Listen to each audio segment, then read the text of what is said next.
Good evening, fellow Himalayan owners. Misting up of the clocks on our bikes. What's all that about?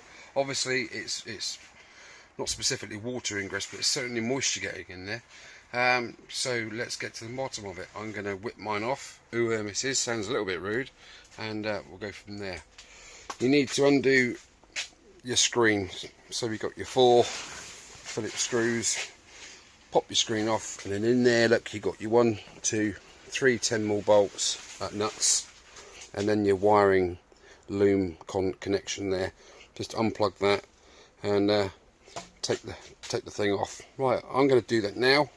So we'll pause it there, and we'll carry on in a sec.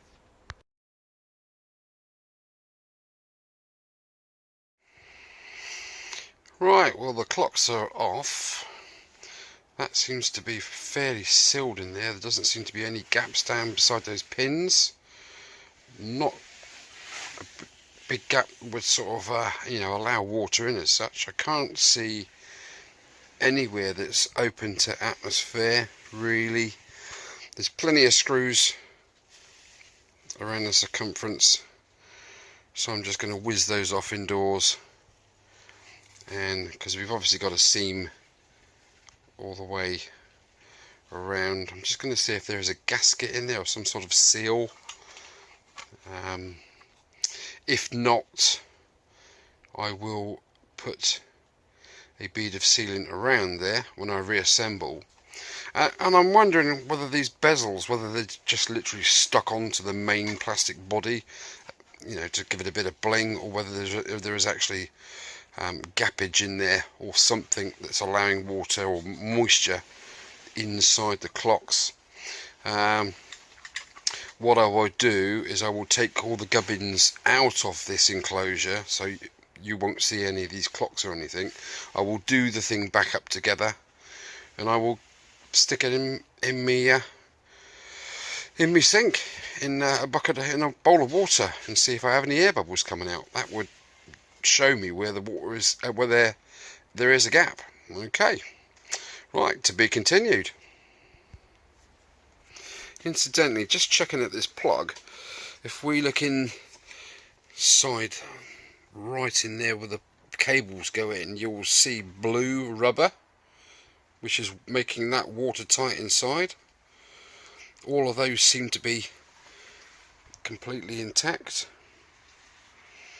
Okay, so there's no water getting in up through the cables. And again, if you look on the inside, just to reiterate that, can you see that green in there? That is a green rubber seal all the way around the multi-core plug, which when it slots up inside there, the green seal sits against the inside of there, stopping water going in. So I'm going to poo-poo that line of inquiry. Go and give it a dunking and see what happens.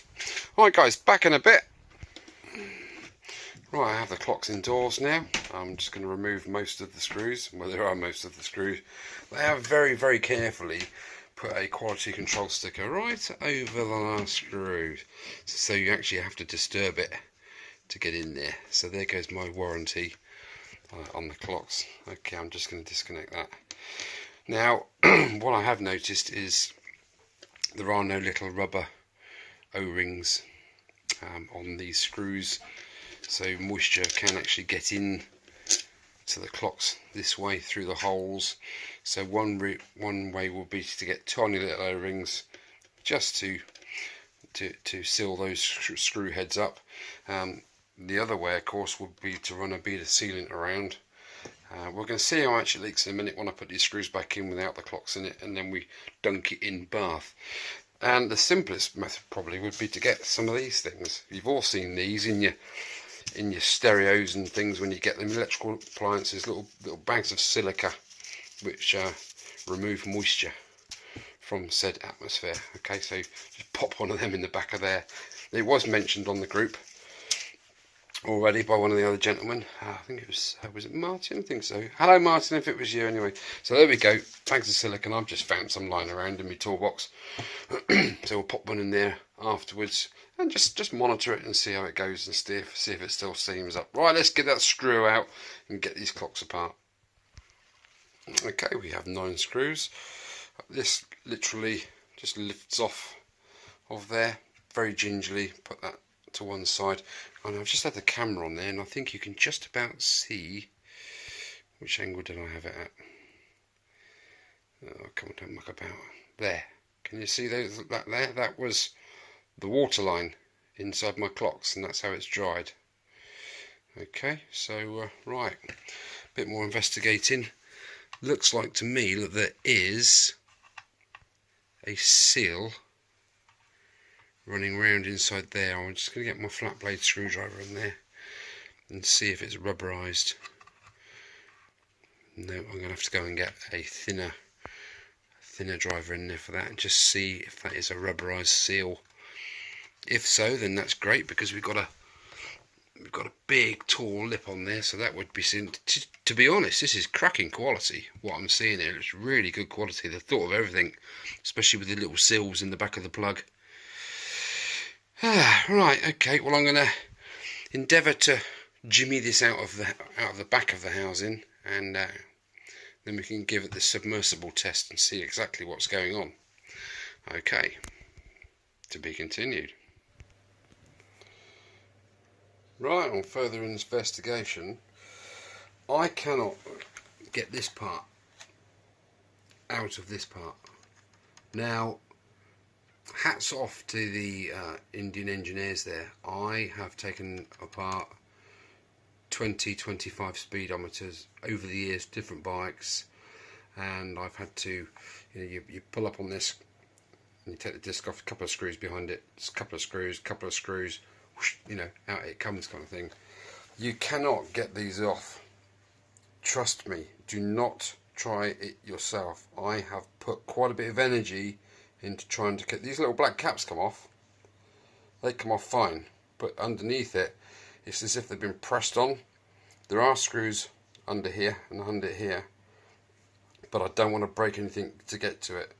Right, so in conclusion, we have a recessed rubber seal all the way around, and if you notice, the seal is inside of the screws, so whether the screws are sealed or not makes no difference, because this high seat sits all the way around in that groove.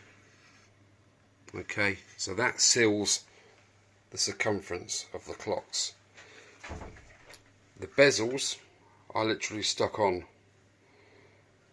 and they are pressed in. The lenses are pressed in,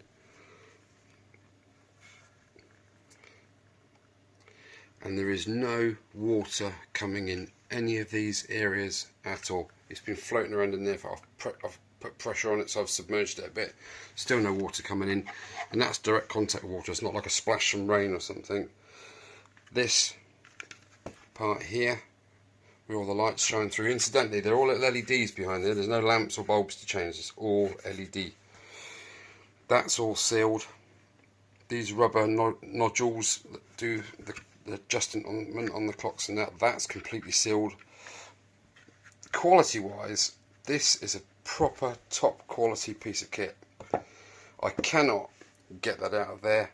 Hats off to them. Brilliant piece of engineering to get that in there.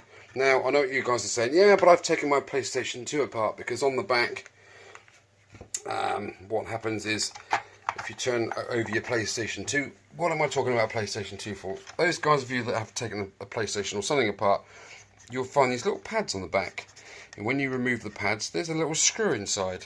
So it suddenly I went, oh no, moment of madness, there we go. There's the 4 fixing screws to allow the white piece inside to just drop out. No, it's not. You take off one of those pads, and there is just a hole in there. There is no screw. So, in conclusion, I'm going to put this back together, and I'm going to pop my little silica bag in the only place that you can, in there. It's not hindering anything. I'm just going to pop that in there in a minute. I'm going to do it whilst off camera, and then I'm going to put it all back together, and that should keep any moisture. However it gets in there, I don't know, unless where it's come from, a humid country to our country, and then when the temperature drops there, the moisture that is hidden away comes out again. I don't know the science behind it, guys. I'm really sorry. Well, there we go. So don't try wrecking your Speedos, because you can't get that bit out of there. I don't know how it's fixed. Well, yeah, I do know how it's fixed, but I don't know how to remove the pins. Okay, so I've checked that, tested it. No leakage coming through either the lenses or the bezel seals or any of these, or the two buttons which do the clocks and whatnot. There is no way, because that height there is less, it is greater than the depth in there. So when you do the screws up, that pinches it tight. So I don't know. Anyway, one is defeated. Sorry I didn't have an outcome for you, but I'm going to monitor that with a silica bag in it and just see if it misses up again. Right, okay, over and out. Well, there it is, back on the bike. Up and running again. You can see it's all working still. So, what have I done so far mile-wise? 161 miles on a tank of fuel, and there's that much left. So, yeah. Oh look, my compass is working. Done something right then. Right, well, let's stick them back together, I think. Let's see how that silicone gets on. Cheers for watching. Thanks a lot. Bye.